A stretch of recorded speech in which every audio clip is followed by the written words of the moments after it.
Келесі кезекте Әбдірахман Ерсана Жұмабекұлы. Бөпке әжем және біз арыс қаласы.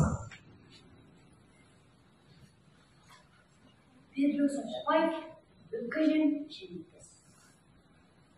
Бөпке әжем сүйегі асылғандардың біреуі. Үйдегі әйелге тәліміміздің барлығын сол тыңдап. Ертеңнен қара кешке дейін тынымау болдырмайды. Бөпке әжемді табиғатта сақтың кезде әз болып күліп отырса керек. Бөпке әжем табиғаттың аузынан жаз күнінде жайылымдап түсе қалды. Көңілі ашық, жақсы адам көрген білген айтып сап қарап отырады. Көктем шыға салысымен қағазбай мен Зәуре үйге келді. Осыдан 7 шақырым жерге барып егін тереді. Олар кезде біздің тамағымызды дайындап, кірімізді жуып, үй жинайтын 70 жасар қауысаған бір менің бөпке әжеміз. Әжемді біз апа дейміз. Жоқ, қауысаған деген сөз оған жараспайды. Таңертеңгі шайды бізге алып қойып береді де, өзі қолына қап алып, тезек тербейді. Кеш бар. Ей, әлі бөпке көрді ме? Деді апам. Біз үйдің үстіне шығамыз. Апам келе жатқан жолы қараймыз. Апам келе жатқан жоқ. Әйтеуір бір қурай ұрғанға бір ауылда бәлен келе жатыр. Қурай біз үйге жақындағаннан кейін, қурайдың астынан жыбырлаған аяқ көрінеді. Адам аяғымен қурай біздің үйге әбден жақындағаннан кейін, қурайдың астынан көтеріп келе жатқан әйел адам келеді. Ол менің бөпке әжем. Қажымас бөпке әжем. Мен бөпке әжемнің ойбай, ауырдым деген сөздерінің бірінде естіреміз. Ауызға дәрі салғанын көрген емес. Мен ауыз күйіндігінен барған білмейді. 1909 жасында бөпке әжем дүние салды. Қажымайтын, тозбайтын, мықты адам еді. Бөпке әжемнің бір кемшілігі аяғының суы жұқпас қырмашылығы. Қолы жұмыстан қалт етсе, бірден көшеге қыдыруға кетеді. Ұзын көшелердің ұбасынан көрсең, ұбасынан қылаң етіп шыға келеді. Жоқ, ол текпетек қыдырмайды. Өзінің үйіндегі жұмысы аз еткендей, біреудің бітпей жатқан іс-істерін тындырып береді.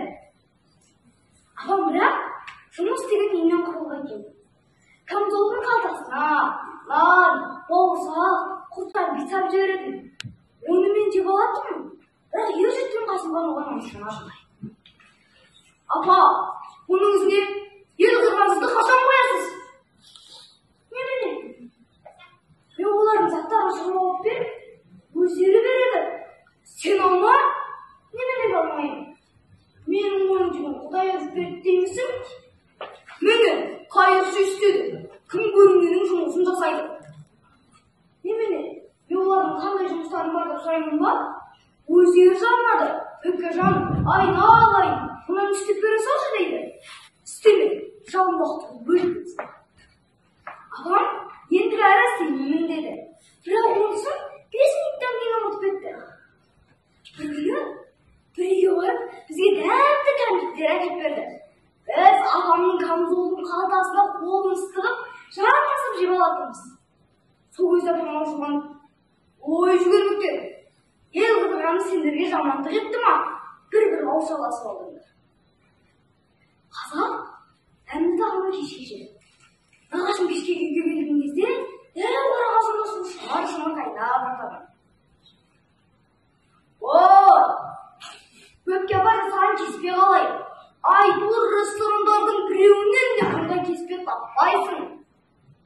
Кеспе өте дәмді болады. Бірақ кеспенің жоғындығы саусақтай қалың болатын еді. Апам оны жығып тұрауына бірінші көз жетпейді, екінші шыдамы жетпейді. Апам кеспені тұрақтың кезде саусағын тұрамын жүргені кім кетір?